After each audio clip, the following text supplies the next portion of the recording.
What's up, Eitan? How we doing? How's it going? Doing well. Thanks for having me on the podcast.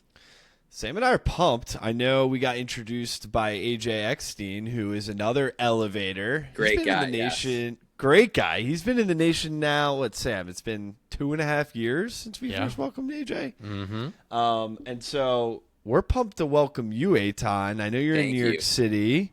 You're a Yes. founder of Boundless Creative. I think we can learn a lot from you from the creative side, but also we're really interested in your mindset. So we just want to welcome you to Elevation Nation, man, and have a great conversation. What's going Thank on? you. Great to be here. I'm looking forward to it. Eitan, I'm hyped. Parker talked you up a ton. So I'm excited to meet you. I'm a fake creative myself, so I can pretend to be in your world. So I'm very excited to get into it, learn from you. You got incredible setup for, most people come on the podcast, they got a crappy camera, they got no headphones, no microphone. You came prepared, my friend, and we greatly appreciate it. And I'm just excited to get into the conversation and officially welcome you to Elevation Nation. But this is the Elevation Nation podcast, so we start every episode the same way, Eitan, with your elevator pitch, man. Who are you? Tell the people. Yeah. So, well, first of all, you mentioned that you're a sort of creative, but if you're making stuff, you're a creative. So that's all it takes. I You're love the- that. Thank I you. love that. So yeah, but I run a video production company based here in New York, Boundless Creative. We help businesses elevate brands through video production and tell their stories, typically through documentary style video. And it's been great to work with some really big brands, some smaller brands. I started my first production company in middle school, so I've been doing this for a while. That's just a little bit about what I do. I mean, when I heard that you were doing this full time when we talked, but also some of the clients that you're working with, some of the big projects that you work on, I've also seen some of your stuff too on the website, and I was just so inspired. I'm like, Sam, this is perfect. Like, Eitan's going to be able to provide such a nice perspective. You said that you just mentioned that you started your first company in middle school? Yeah. So I had been making films just with my friends, short films since probably, fourth grade, maybe before then. And so by the time I got into middle school, I wanted to make a little money doing what I was already doing. I'm not a big believer in having traditional jobs. I never have been. I never really wanted one, but I did want and need to have money. So I figured I'm not sure if this was seventh or eighth grade. I decided I was going to start producing some videos for local businesses, and I was going to do 2 or 3 projects for free to build up the portfolio. And then the following summer, this would be my summer job. I would be able to charge for it. And so that's what I did. And that's where I learned a lot of the lessons of, what needs to go into a contract, because I got screwed up for many a time. But yeah, that's sort of where it started, at least on a professional side, and being able to bring the fun side of filmmaking along with the business side, which I think is also a fun side. Who's screwing over a middle schooler that's trying to start their own Yeah, business? I want to know. People- Leave a bad Yelp review for that company. That's insane. I've had some crazy clients. I had, I'm not going to name names, but I had a client who the reason I actually got fully, I don't want to say fully incorporated because it was a sole proprietorship, but had, the business bank account, EIN, all of that. Cause he was like, look, I'm going to be paying you a lot of money. You got to do this right. And I was like, all right, I'm in. And then he never actually paid for some of the services that I delivered and just ghosted me. Sketchy people in business. Yes. This is when you're in 8th grade? I might've been in ninth grade by then, but yes, around then. Crazy. I think, well, Eitan, you mentioned to your point that I think is a great one, is you love the creative side, but you also love the business side. And I think Parker and I are in a similar world where we get kind of the best of many different worlds. We get to wear a lot of different hats in Elevation Nation and how we're building this company. And it's certainly the business side, right? We got legal, we got taxes, we got, all these different things that we have to manage to make a business run. But we also get to be, and thank you for telling us this, creatives as well, right? With the podcast and with social media. And then we get to go and have a whole different side, which is our speaking and mentoring around the country, which is so fun. And then the greatest part, which is really why we do what we do, which is connecting elevators to other elevators, similar to what AJ did with you. So it's really fun, I think, being an entrepreneur to wear all these different hats What are some of the different hats that you have had to wear in your life? We already heard business. Obviously, you're a creative, but entrepreneurship is so broad, especially in the creative space. Where have you kind of leaned into as you've been running and starting your company? Yeah. So I've had the company for about 3.5 years now. And in that time, I sort of laughed when you said that because it's been just about every possible hat to wear. I mean, from figuring out how to set up a server and doing IT stuff to bookkeeping to you name it. I mean, the other day I was just preparing some client gifts, and I was sending out some bags of coffee. So I got a heat sealer and I was like pressing bags of coffee in my living room. Like it's just a ridiculous amount of stuff, but that's what makes things interesting and different. I think one of the things that's one of my favorite parts about running a production company is being able to meet so many interesting people and help share their story. And often those businesses and nonprofits are in wildly different spaces. And so I'm able to learn and understand what those stories are and then be able to translate that into a tangible video product that can express that to other people. What kind of coffee were we packaging? It was Colombian medium roast coffee. Okay. Did you test it? Did you test it out? Of course. Yeah.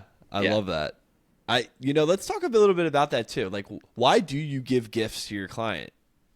I think a lot of people don't necessarily think to take care of the clients they already have, and it's so important because it's very easy to take people for granted, whether it's a client or otherwise. And the most valuable relationships are the ones you've already built, and it can be very easy as a business owner to constantly be pursuing new jobs, new clients, new relationships, which is important. But the people you work with, your friends, your coworkers, all of that, like, you got to maintain those relationships too. That's maybe even more important. We're in a people business, no matter what business you're in.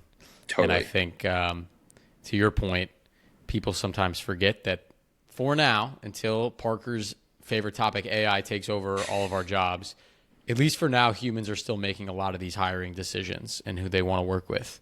And so, Parker actually had a great idea for some of our potential clients.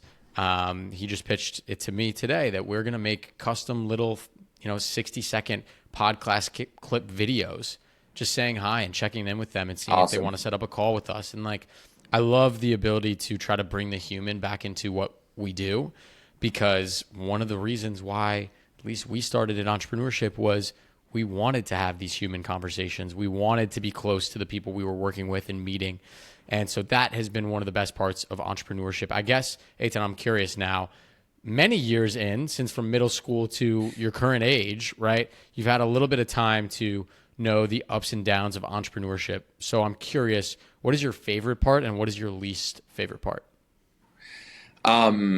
That's a great question. I think my least favorite part, I'll start there, can be the instability and uncertainty. And you can set it at any point. In a business. And I feel like it comes in cycles. So there will be periods of time where things are awesome and it feels like you're on top of the world and everything's going great. And then whether it's losing a big client or increasing expenses, like, hiring someone or something like that, all of a sudden you can be put into a very unstable situation where there's not necessarily, I don't have a retainer model. Like all of my clients, it's per project because that's the business model that I believe in and think makes the most sense for most clients. But that also means that, like, if I'm trying to forecast my revenue for next year, anything could happen. And so that instability is definitely the hardest part about all of this, along with, like, when you're an entrepreneur, you don't have a boss. There's no one telling you what to do every day. You just have to figure out what needs to be done. That's also the fun part about it is I control my time and the projects that I take on and the people I get to meet. And I think, like I mentioned before, being able to meet cool people doing interesting things and help them tell their stories, that's my favorite piece of all of this. I've gotten to work with so many amazing filmmakers as well as clients in all sorts of different spaces. And each time there's so much learning involved. I get bored if I'm doing the same thing too often. So the everything being new and the constant learning is probably my favorite. It's kind of interesting you're saying that you get bored of doing the same thing for a long period of time. But then, we're sitting here in this conversation, we're talking about, you've been filmmaking since you were in middle school. And I'm not saying that everything looks the same, but I'm really curious, like, what is it that has brought you back every single day when you wake up to say, I want to continue to help people tell their stories? Yeah. One of my favorite parts about the whole process, this is actually one of the reasons I went to film school, and I studied as a cinematographer. And that in between of, do I actually want to go running a production company route like I had a little small scale experience with, or just do I want to be a cinematographer on Hollywood movies? So I was going down that path a little bit. I think it's a similar skill in both cinematography as well as running a production company, is this idea of translating, where you're trying to translate. In cinematography, it's between the technical and the creative. How do we like make this space feel homey? What lighting are we doing? What camera choices are we making? How do we translate that idea of a comfortable space into, or whatever that thing is, into that visual language? And it's the same thing working with clients as a production company owner and a director on these projects. How do we translate this story that's very broad, maybe a lot of stakeholders, there's a lot going on. How do we translate that into a tangible, clear message that anyone can understand? And that process of translating is really fun to me, because there's a lot of creativity, there's a fun level of challenge, and then it's just like connecting with interesting people all along the way. I think storytelling is one of the most difficult skills to develop, but one of the most important for our generation to continue to hone. And it's something that Parker and I have found through our medium of podcasting, and I know you have found through filmmaking. And I think it just helps you in so many other facets of your life. Being able to sell and be persuasive and pitch people through a story, to be able to connect with other humans in a interesting way, and to brand yourself. And so I think about Parker and our story with Elevation Nation and our first podcast, which you are not allowed to listen to, Eitan, because it is atrocious. But we had a guest on, and we're like, we'll just shoot the shit for an hour. And in theory, great idea. And that's what I think we do now. But we've learned how to progress the story of our guest forward, how to kind of intertwine lessons in our concepts of mental fortitude and young adulthood and conquering the real world. And those skills, I think, are so very important for people to develop, whether you're an entrepreneur or not, even with your own personal brand. I think so many young people, I'll give a shout out to a huge mentor in our life, Eitan, we should introduce you to, another elevator, Rich Keller, is all about your personal brand. And he found out that there was a huge need here because his own son, when asked to describe himself for a college essay, didn't know what to say. And I think, unfortunately, for so many of the younger generation, our generation, we are defined by maybe a couple sports that we played or clubs that we were in or the grades that we got, but we don't know who we are at our core and how to tell our own stories of adversity, triumph, tribulations that we've gotten through. And so I think storytelling as a skill set is something that I wish was taught more in schools, but something I'm so grateful for that podcasting and for you filmmaking has kind of helped us develop, because it does bleed into everything else that we do. I mean, you could make the argument. I'm reading this book. I don't know if you've ever read it. No. Yes, I've read it. That's funny, it's very Parker. good. It's great. Yeah, like literally just on my bedside table. But it made me. Can you tell the people if they're not watching on YouTube? Come on, how Mr. to Podcaster. tell a story? Yeah, There you go. I said it. It's a book. It is. Parker's a book. holding it up. Yeah, it's New York Times bestseller. But it just made me think that every like connection almost that we have to other things in the world or other people comes through a form of storytelling. And to your point, Sam, I actually think it's like one of the most important things that humans can continue to focus and hit on, because that is how we create meaning in anything we do. Yeah, that's so I not that long ago gave a presentation on like branding and brand storytelling, and one of the things that I spoke about there in the book Sapiens, the author writes that one of the things that makes humans human is our ability to tell stories. And that's how we shape the world. And he makes the case that that's one of the biggest things that differentiates us from any other animal, because it's able to bring people together, to create that sense of meaning, and really just communicate. So I totally agree. I think storytelling is one of the most important and one of the most human things that we can do. Amazing. I love where this conversation's going. So, Eitan, I mean, I look to you as an absolute, expert in this space, right? You're giving presentations about it. You're running a business. For people who want to improve their storytelling abilities, what is the approach that they need to take? Repetition. You got to tell stories, and you got to do it often. I think there are different types of stories that do have like tricks. They're the same principles of storytelling have been around. Like, Aristotle wrote about this. Like, it's like, or Plato, I don't know, one of the, probably both. It doesn't matter. It's been around for a long time. The principles of storytelling have not changed. If you look at stuff like the hero's journey, like that's a framework for, there's like the call to adventure, and the hero says no and then ends up doing it anyway, and it's this circular loop where comes back, the same but different. And there's all this stuff that are these principles of storytelling. And I think once you sort of both study those, but also just see what people respond to, you'll end up a much better storyteller. I want to ask a question of something that I only recently started to appreciate. And it all happened because of a movie that I imagine you saw, Eitan, as a filmmaker, which was Parasite, a South Korean film. Great movie. And obviously growing Fantastic up, you watch movie. cool movies and you go, that was a beautiful movie.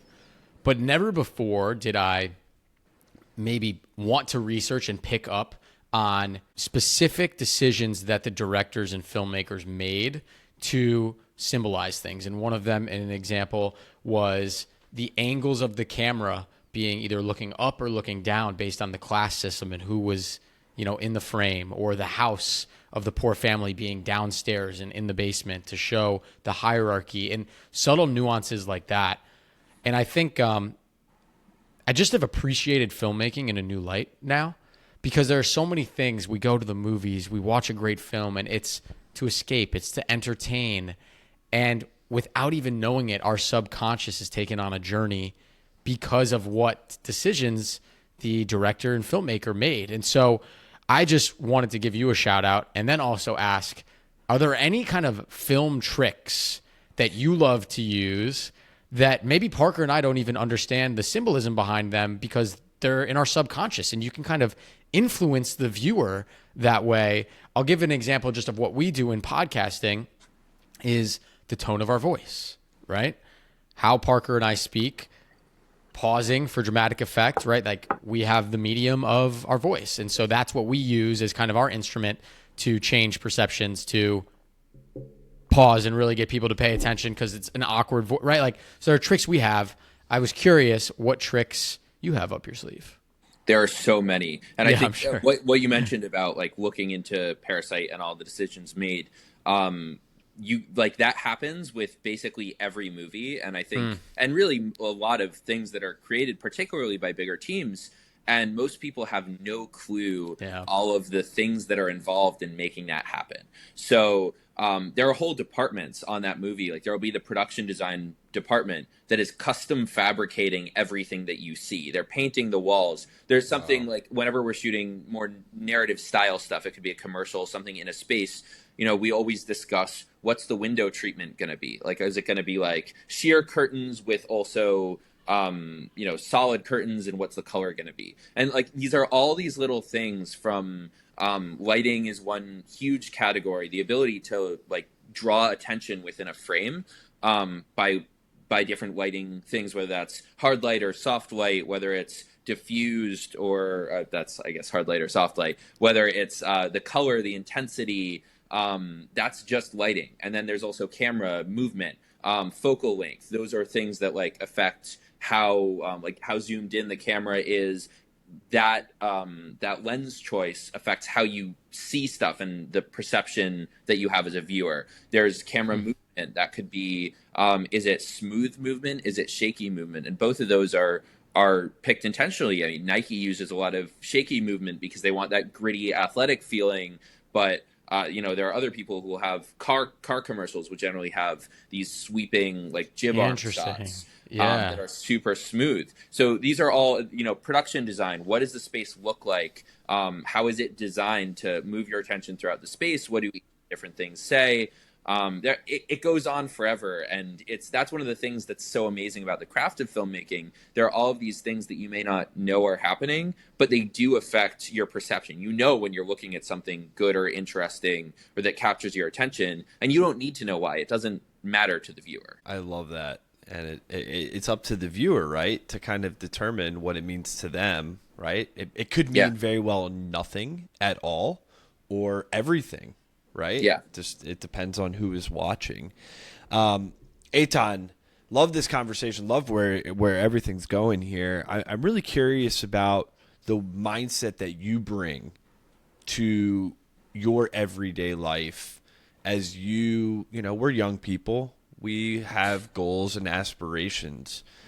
And, I know you've done some incredible projects, but like, what is that mindset that you have every single day that helps you continue to elevate? Yeah, there are a few things there. One of those things I mentioned a little earlier is I really love learning. I love learning new things. And I think being open to just constantly wanting to understand the world allows you to just meet interesting people and have interesting stories to tell. So that's a big part of it.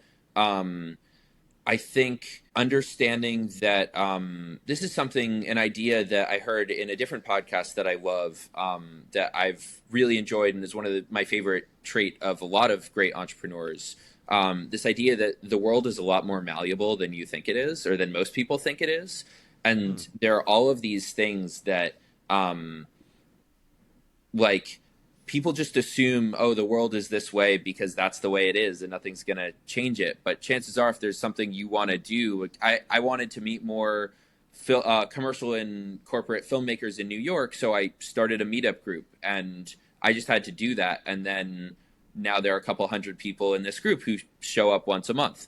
That's just one example, but I think you can take that to all aspects of your life. Do you want to get in really good shape, figure out what you need to do, and you can just do that. It's not taking the world as what it is, but thinking of what it could be and figuring out what you need to sort of to bend the world in order to make that thing happen. And that can be on that small scale, just getting into shape, or on a much bigger scale, like building a huge company. I think it's a beautiful mindset to have. I want to elaborate on your mindset and being an entrepreneur for something that you are so very passionate about. That's why I love nerding out with you on some of the different decisions that you made. I think the coolest part of Parker and I having a podcast is we get to learn from people that are so very passionate about what they love. And that's really cool for us because I think that passion comes through the screen and we get to experience that with you. And so my question that I've asked many of the elevators that come and join Elevation Nation is, when you do make that jump and go full time into your passion, where do you kind of use your mindset to push through when that passion dwindles, right? Because something is so fun all the time when there's no money, there's no pressure tied to it, you're doing it for pure enjoyment. And then you think, well, if I did this full time, oh my God, my life would be incredible. And then you run into some roadblocks and some challenges. And even with Parker and I running our own company and podcasting that we love to do, it's not always rainbows and butterflies. And so I'm curious, when you hit those roadblocks of hard times, how do you use your mindset to push past that and get back to your roots and back to your passion? Totally. There's a great quote, I think it's by James Dyson, but I'm not positive. That's something along the lines of, every time you feel like you want to give up and your back is against the wall, think of all of the other people who gave up at that same moment and who are only able to, if they were only able to continue, they could be where you are. The reason there are, why everyone's not an entrepreneur, or everyone's not whatever they're following, whatever their dreams are, accomplishing whatever, is because it's not easy. It's stuff we don't do this stuff because it's easy. We do it because of all of these reasons that we want to do it. Because I want to be able to tell interesting stories. I want to be able to control my time in the projects I want to work on. I want to meet interesting people. I want to be able to enjoy the technical and creative process of filmmaking. So if it was, I think there are a lot of people who want to do those things, but they would all do them if it were easy. So I think just keeping that in mind is really helpful. What a great quote. I hope you got the guy right. I hope I did too. We're gonna have to go back and look. Yeah, we will have to. I love that. I think that's a fascinating perspective. And Eitan, we're at Elevation Nation. We're on a mission to elevate the mindset of 1 million young people. And awesome. We've had 370 plus episodes, right? We've spoken around the country. How many people have we actually elevated? Let's call it 5,000 to 10,000 people. And you're well on your way.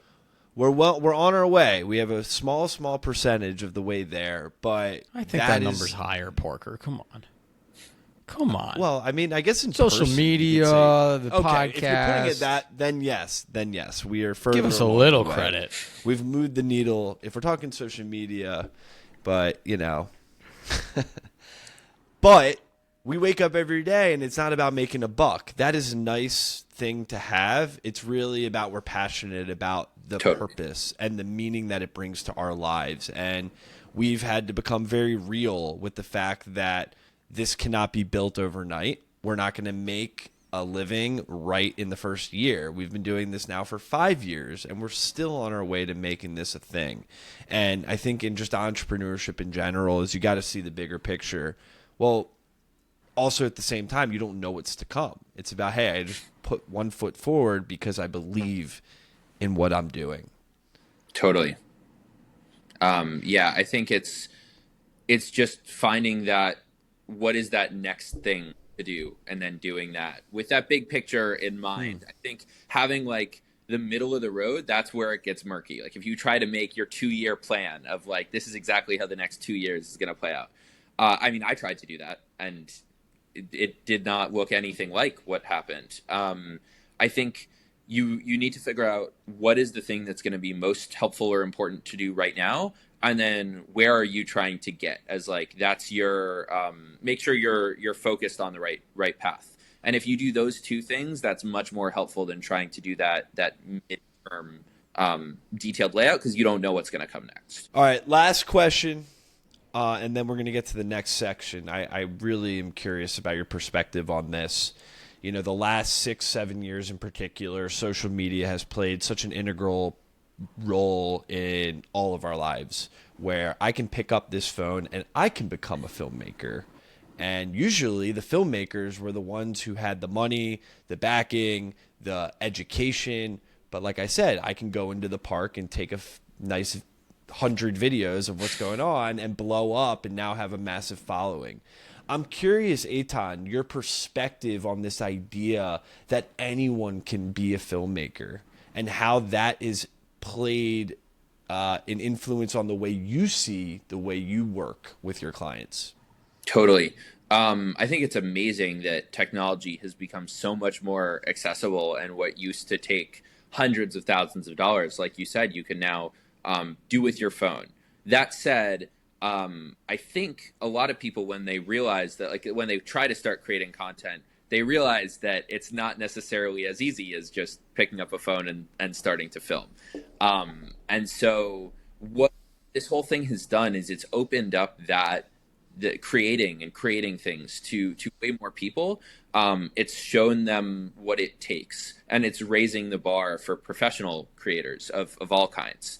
I think we're seeing new types of content from shows that are native to vertical short form emerge, but you also see more people watching YouTube on TVs. I think it's around 70% of YouTube right now is like watched on TVs, and wow. I've also seen professional production techniques making it on to some YouTube creators. I see them buying some of the same lav mics now that Hollywood is using. They're buying sink-in lav mics that are like these $700 just for the mic, not the pack. And Mr. Beast has a team of a couple hundred people and spends $1 million on a video. So we have all of these new areas of content emerging. We have tools becoming more and more accessible to people. I think it's creating more types of content and it's also, yeah, raising the bar for creators everywhere. It's elevating. It's elevating the it's industry. Elevating. Yes, Yeah, totally. I love that. It's a good, innovative answer, I think, for potential clients out there doing your vetting and listening to this podcast to see if Eitan's a good fit. I think We'll you just see. got your answer there, because you need someone that's kind of evolving with the times, right? Content is changing. We can't stay true to the same things that we've been doing the past 50 years. It's time to evolve. And so I love that mindset. Eitan, I want to move us into our rapid fire segment. So we have a couple quick hitting questions. All right, We didn't prep you on see this. how I do. No, First thing that pops to your mind. All right. Parker and I are. sure. Yeah, so one that I would recommend that's a little, it's a little lesser known, but it came out within definitely the last 10 years. It's called Bad Times at the El Royale. I think we lost Sam. It's all right. Let's keep going. Cool. Yeah, All we right. could cut him out. Cool. So, yeah, Bad Times at the El Royale. It's a sort of horror thriller film, incredibly well done movie. And once you start looking into the production behind it, it's really fascinating. The entire thing was shot on a back lot, including the outdoor sequence. It was all, they had rain machines up in the sky. The entire set was custom fabricated. Like every chair there, they had people like sourcing fabrics for. So it's a super fun movie to watch. Like it's a thriller. It's very entertaining. And then if you look into some of the cinematography and production design, like check out some videos with the team that worked on it afterwards.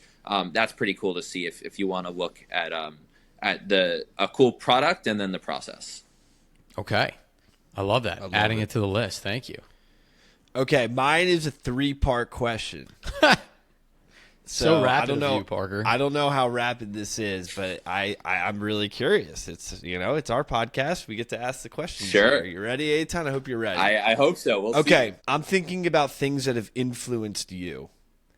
A scene from a movie or TV show, a commercial that you've seen, and an out of the box type of multimedia scene that you've seen. So not a TV show, movie, or commercial. Okay. Yeah, we can work with that. All right, let's do it. All right. So movie, one of my favorite movies is The Shawshank Redemption. It's a classic.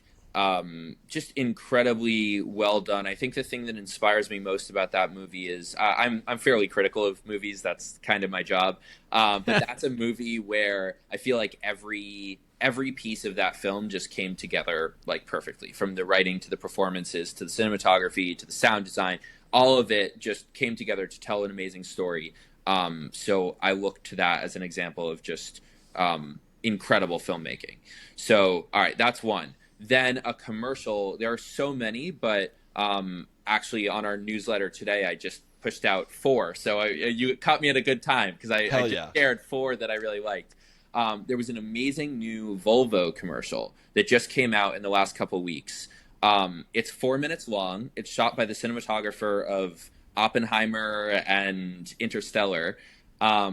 It's felt like it shouldn't have worked based on all of the guidance people get now about what needs to be, fast cut, vertical, short form, lower production value for TikTok. And yet this commercial has gotten an incredible response. It's basically just the story of this family. The car is loosely integrated. It doesn't come in until a quarter of the way into the piece. So I can share the link with you later. It's a 4-minute piece. It's incredible. I was super inspired seeing that recently. And then multimedia experience. That's a harder one. I think I look to music a lot for that. I'm a big music fan. I grew up playing music, love music. So I'll say Jacob Collier, who's a polarizing figure in music. Are you familiar? Sam, you're nodding? Yeah, I am, cool. yes. So polarizing figure in music, but love him or hate his music. He's just objectively one of the most talented musicians on a skill level, like any testable skill today. One of the things that he did in his most recent album is during live concerts, he would have audiences sing different pieces, and then he would record that and include that in his next album. So all of the fans could be a part of the music. And I think that's just a really cool, immersive, multimedia, creative way to bring people together as a part of a larger project. So I'll give you that one. Well done. Well done. That's a good answer.